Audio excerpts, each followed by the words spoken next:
That's enough. I'm done.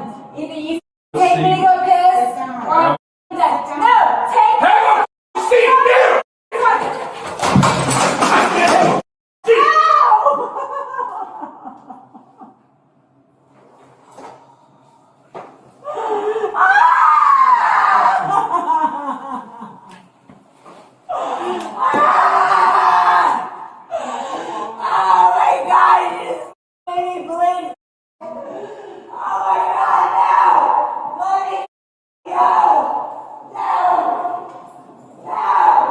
Okay. Having heard all of this, how do you plead to the felony battery charge? No. No contest? Yeah. Okay. And you understand that you're giving up all of the rights set forth in this plea agreement, including the right to a jury trial? Yes, ma'am. Okay. Has anyone forced you or coerced you to enter a plea today? No, ma'am. I will find that you freely and voluntarily entered the plea. Mr. Lambert, is there a stipulation to a factual basis for his plea? Yes, Judge. And the information charges felony battery, the three alternatives, either the permanent disability, permanent disfigurement, or great bodily harm. Our area of concentration is the permanent disfigurement. Okay. And when you say our area of concentration, what do you mean by that? That's where we're focused. I don't believe it's great bodily harm, and I don't believe it's permanent disability. Okay. But, so just to confirm, you're agreeing there is a stipulation to a factual basis in the file? Okay. So I will find that there is a factual basis in the file as well. And then before I go any further, I'll allow you all to return to your seats, and then we'll hear from some witnesses today. But one other thing is Mr. Kane has no prior criminal history, so he's waived the precinct. Okay, thank you. My name is Shana. It's Shanna McCree, MCREE. And Ms. McCree, are you the victim in this case? Yes, ma'am. And prior to today, did you have the opportunity to review some video footage of when you were injured? Yes, ma'am. And is that you in that video? Yes. After your injury, did you receive medical care for the laceration to your forehead? I did eventually, yes, ma'am. And did you actually get stitches in your forehead? Yes, I believe it was 7. Okay. And were there any sort of like hospital bills or anything like that? Yes, ma'am. Yes, from your From treatment at the my, yes, hospital? yes, from my treatment. Anything after that? Just the ambulance ride as well, yeah. Okay. And beyond the laceration to your forehead, was there any head injury? I don't recall, no, I don't believe so. So it was just the laceration and the stitching to your forehead? Yes, ma'am. And did you actually have some bruising afterward as well? Yeah, both my eyes were black and blue. Okay. And I'm going to show you this exhibit. Do you recognize your sword not photograph? Yes, ma'am. And when was that taken? That was taken the day after, I believe. And in that photograph, you see a mark across her forehead. Mhm. That's like the laceration. Yes, ma'am. Yes. And a stitch you put. At that time, yes. Okay. Obviously, you got the stitches are removed. Have you had any scarring? I have. Okay. Do you still have some scarring on your forehead? Yes, ma'am. Okay. I know this is the judge is kind of right next to you. If you can show towards her, just show her while you're popping out. It goes from here all the way down here, and then there's like an area here that's raised that was not there before. How many inches? Maybe 1.5 inches, 2 inches, maybe. Yeah, you said it's kind of raised right here. Where really? There's an area right here that is kind of raised, which was not there before. And you mean like the skin is raised? Yeah. Off right there. Mm-hmm. Yeah, it's on the left-hand side, kind of right around there, I believe. Right around your eyebrow? Yes, ma'am. Mm-hmm. I think right above my eyebrow. Okay. Can you tell us about that? Like having that scar, it's kind of in the middle of your face. How has that been for you? I have people ask me what happened all the time. Whenever I take pictures, it's visible. I see it like plain as day. I think about when my son gets married, pictures, it's just gonna be there, and it's just a constant reminder, and it's a disfigurement. I mean, I'll have it for the rest of my life. Does that bother you? Yes. Well, you know we're here today for sentencing. I kind of explained that to you. Is that right? Yes, ma'am. And is there anything that you'd like to say to the judge about what you would like to see happen today? I would like to see him, of course, no longer be a police officer. I think some jail time is appropriate, and I hope he gets some anger management or some kind of evaluation, so he doesn't do this to anybody else. Do you mind if I ask your client what he thinks is an appropriate punishment? Yes. Yes, you mind, or yes, I can ask him? Okay, Let me go ahead. Judge, you respond to your question, what do you? Okay. Your Honor, I'm not an attorney by no means. I'm not I'm simply just a basic law enforcement officer at best. I don't know what parameters should be set for this, and I believe it's the court's best interest to determine that for myself. Like I said, I don't know what would be appropriate, what wouldn't be appropriate as set to the parameters. Fair enough. Okay. Anything else you want me to know? I do have a family. I have 2 small children that depend on me, and I have one that's 5, he'll be 6 in a couple weeks, and I have a 7-month-old. My wife, she does work, but taking me out of the home is extremely detrimental to our finances. I bring in more than 80% of the household income, and any time away from them, including just this week alone, it'll set me back at least a month, if not more. But being out of the home at any additional time, we will lose our home. We'll lose the things that we have, and it's not fair to her or my family to have to continue to try to support me somewhere else while they're trying to get their stuff together elsewhere. Okay. And how long have you been in custody? I turned myself in Monday. All right. Why did you do that? It was at the interest of the council. They told me. Okay, don't tell me what your attorneys told you. That's confidential information. Yes, ma'am. Okay. Do you have any other questions for your client? Okay. And do you have any other witnesses to call? Okay. Was your client pleading simply to a felony battery charge, not as set forth in the information? No, ma'am. The statute is in the alternative. And the one that we focus on, because I don't see any great bodily harm, I don't see any permanent disability. Permanent disfigurement, I think, is the appropriate area. Okay. And that's one of the alternatives. Right, and so I have that in front of me, but my take on it is by virtue of entering the plea to the charges set forth in the information, you're acknowledging that one of those 3 items does exist. Am I misinterpreting the nature of the plea? Oh, no, ma'am. And what I was acknowledging was the permanent disfigurement. Okay, but you're disputing that it exists or not No, disputing? no, not at all. Okay, understood. And I think, Judge, so I understand what you're saying too, but with the score sheet, that scoring of severe, moderate, and slight, I think Your Honor can still do judicial fact finding as that, even within the contest plea. Yes. But I do think, obviously, that goes to that they're acknowledging permanent disfigurement, or one of those 3 can be used. Obviously, I would argue that, but Your Honor can still do judicial fact finding for purposes of the score sheet. Okay, understood. All right, I was not understanding it was simply a score sheet issue, but I understand that now. Okay, so tell me, if you will, what the state is seeking. Well, Your Honor, the defendant scores 19.5 months. That's with the victim injury points. So I think that's really the argument there. So, Your Honor, I don't feel like there's any, obviously my argument, we get the moderate points and that there is no departure. So we would ask for the 19.5, and I think followed by any term of incarceration that Your Honor did, I think followed by a term of probation for the defendant to get a psychological evaluation, follow any recommendations, the anger management, the restitution.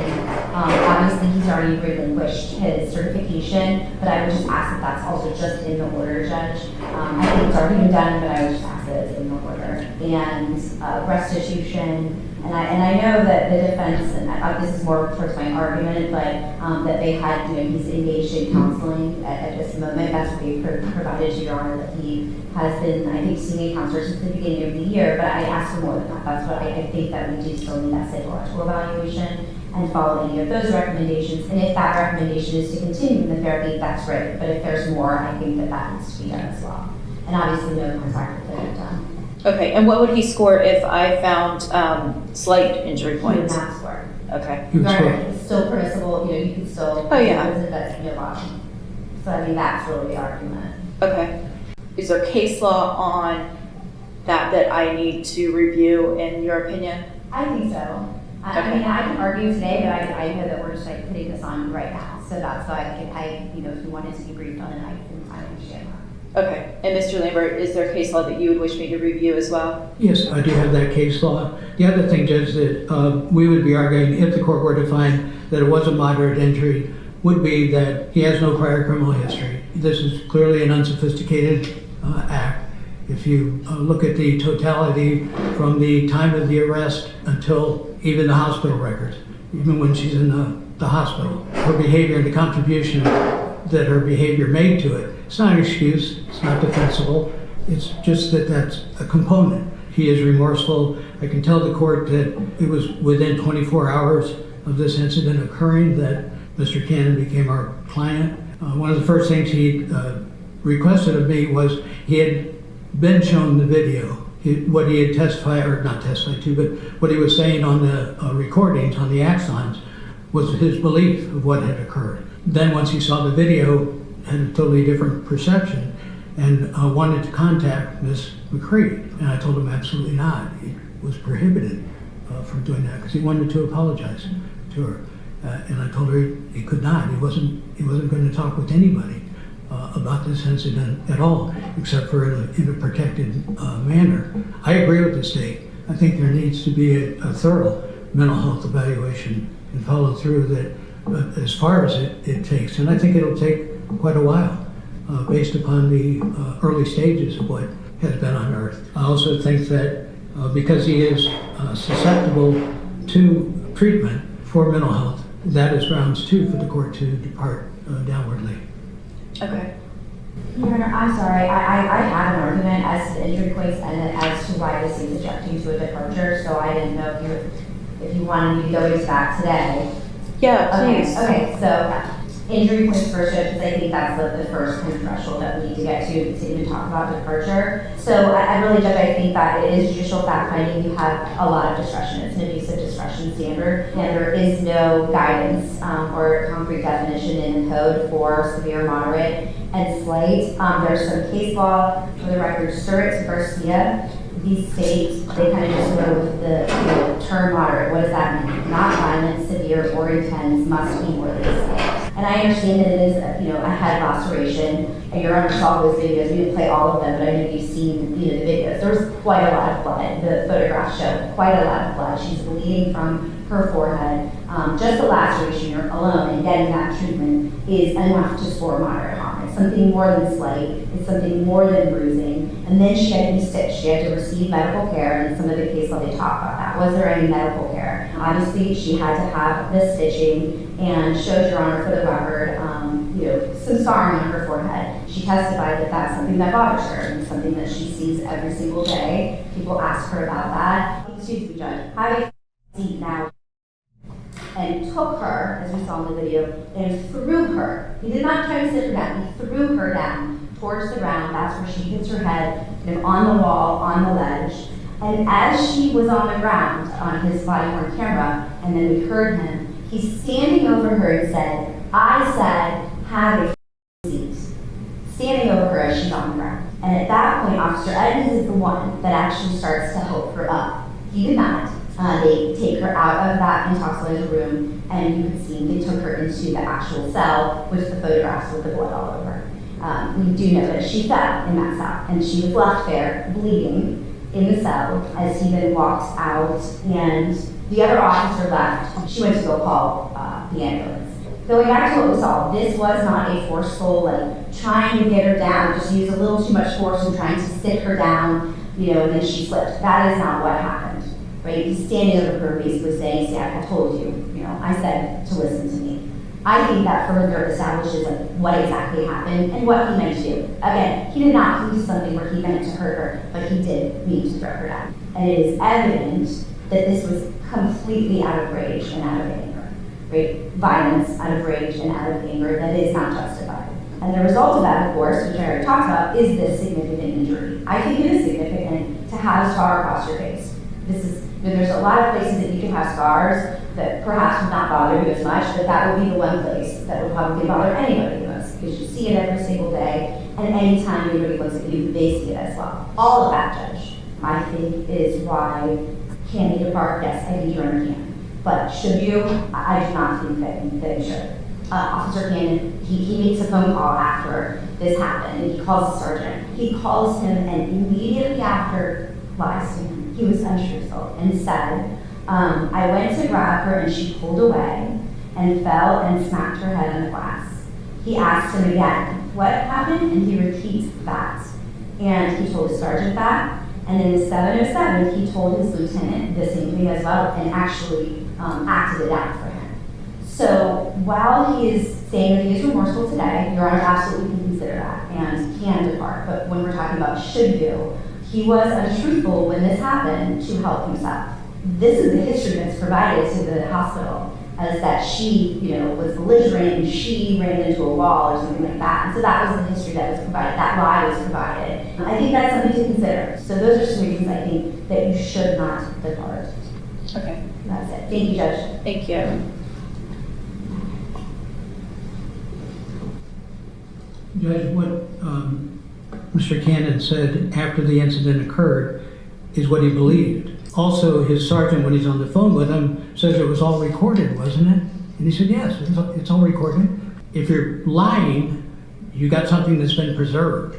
That was his belief at that time until he saw the video. And then once he saw the video, that's when he realized that, wait a minute, I don't recall that. And that's what when the counseling started.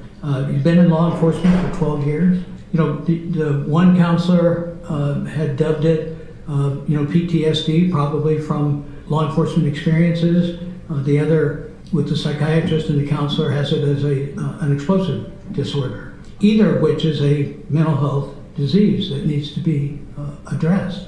And he acknowledges that, and he has been seeking treatment. During the 20-minute observation, the court has witnessed Ms. McCree's behavior, and also that Officer Edmondson has to go over there and forcibly put her back down.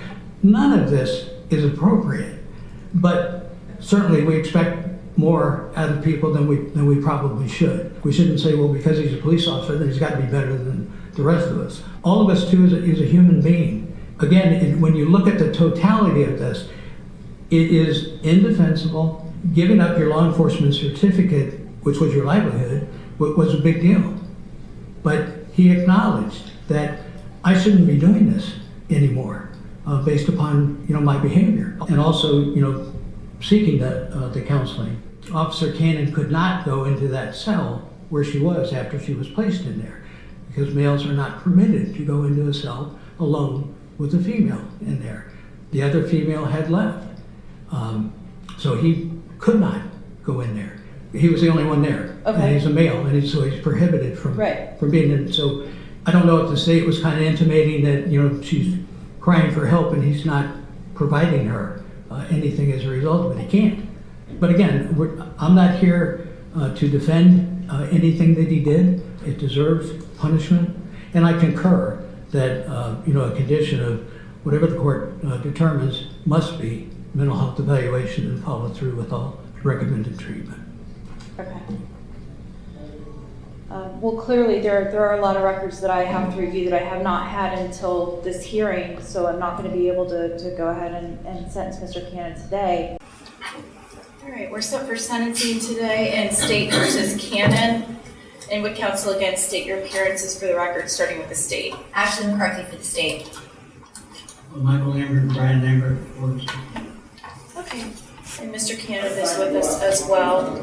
I did review some additional records. It's jail medical records that the state sent over, and case law as well that the state had sent over. I additionally reviewed the case law that was provided by the defendant at the last hearing. And I told you all that I would give you a few more minutes today for argument if you wanted to take that time. And so I'll start with the state. Yes, Your Honor, just to kind of review what we did on Friday, we had argued about the injury complaints. I provided that case law to Your Honor. Those were the cases that I had cited regarding judicial fact finding, kind of giving you a definition of slight, moderate, and perhaps severe, but really that it is in wide discretion of the court. It's an abuse of discretion standard.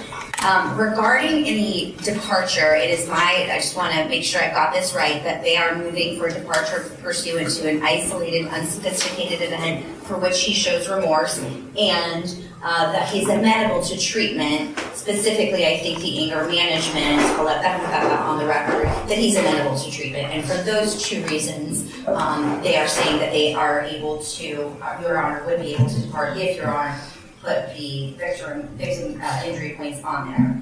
My understanding was, in addition to those two, there was mention that I should consider the behavior of the victim, which could potentially go to a third grounds for downward departure. So, and that's what I'd like for the defense to clarify, Judge. They made an argument about that. I don't know, and perhaps they can point out what evidence they have of that and what case law would support that. The state objects to that. I believe Your Honor can depart pursuant to isolated, unsophisticated, for which he shows remorse. Again, we object to a departure that you should not depart. I believe that you can depart pursuant to that he is amenable to treatment. However, I object to that. I don't think that you should depart for all of the reasons that I stated on Friday in my argument. Pursuant to that last mitigator, if that's what they're arguing, I disagree. I do not think, number one, that there's competent substantial evidence of that. And number two, I do not think that there's case law that supports that. So I don't think that that's a ground for departure. Okay, thank you, ma'am. And the last thing, Judge, they had kind of insinuated, there's no evidence of this, but insinuated an argument that Mr. Cannon was not receiving proper medical care in the jail. He had been there about 2-3 days on Friday when they addressed that. And I'll let them address that and I can rebut that if needed. But again, I don't know if that's a movement for some sort of departure or what exactly the purpose of that argument is. But if it was something for departure, there needs to be actual evidence of that on the record that I would then rebut. Okay. All right, Mr. Lambert. Morning, Your Honor. Yes, it is that he is one of the reasons that he's amenable to treatment and that they don't offer that specialized treatment in the prison. They only offer it outside. One of the downward departure reasons that treatment would be for mental health, not just anger management, either explosive disorder or PTSD, depending on what they end up figuring out the mental health issue is. So yes, that is one of the reasons that she instigated. With regard to the slight evidence on that, that's all in the medical records that the court reviewed in the videos. It's just that attitude. It's not something that we're doubling down on, just pointing out. With regard to the case law and the points, the Lindy State case, Lynn had told the officer that he bit that he was HIV positive. That caused a huge issue with his mental health, with his family's health, with all of it. So it's kind of disingenuous to use that case as a comparator, but we do agree that it is within the court's discretion, but we do not believe it's moderate. But even so, it sounds like the state agrees that there is a reason the court can downwardly depart if the court chooses to downwardly depart. So we would ask the court to downwardly depart and make it a treatment-based probation where he can get the help he needs. Thank you, Judge. All right, thank you. And Mr. Cannon, would you please stand up with your attorneys? So I do agree with the defense that permanent disfigurement doesn't always necessarily mean moderate injury. I don't find the Lynn case or the citing of the Lynn case by the state to be disingenuous. I think it is helpful. And in that case, the court pointed out that scarring, along with the potential HIV issue in that case, was enough for moderate injury points.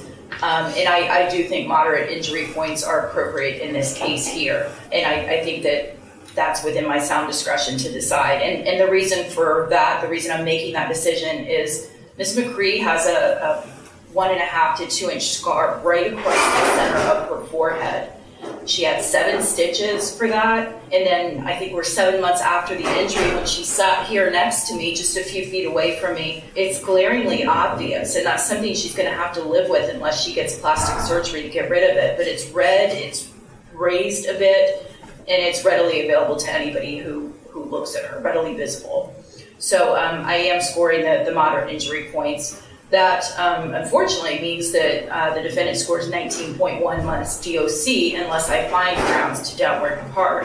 Obviously, this is a tough case. And let's talk about the grounds for downward departure. And I saw Mr. Lambert nodding his head when I was saying that I thought one of the grounds was that the victim, Ms. McCree, was somehow an initiator or provoker of the injuries that were caused to her by the defendant. And I've watched all of the videos. Ms. McCree was highly intoxicated. She was verbally abusive.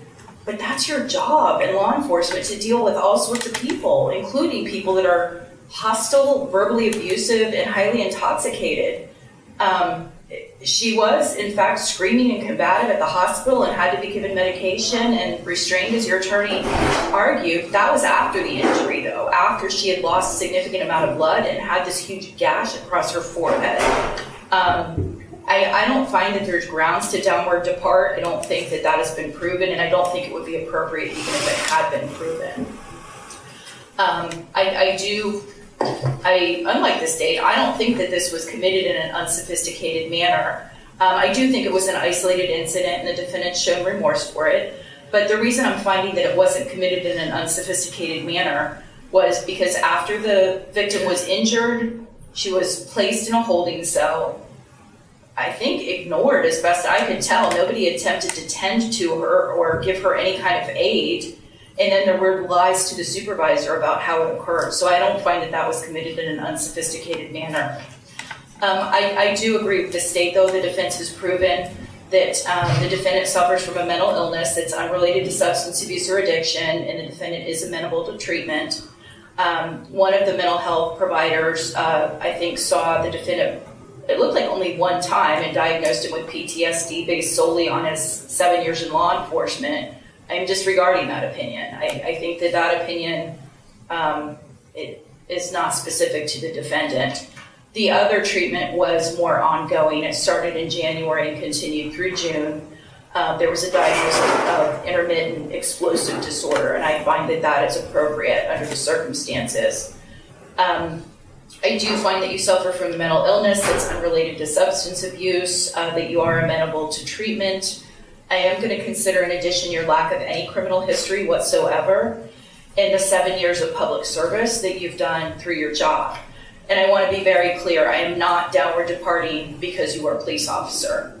I am downward departing because you have no criminal history, and I'm trying to treat you the same as I would anybody else under similar circumstances in a similar situation.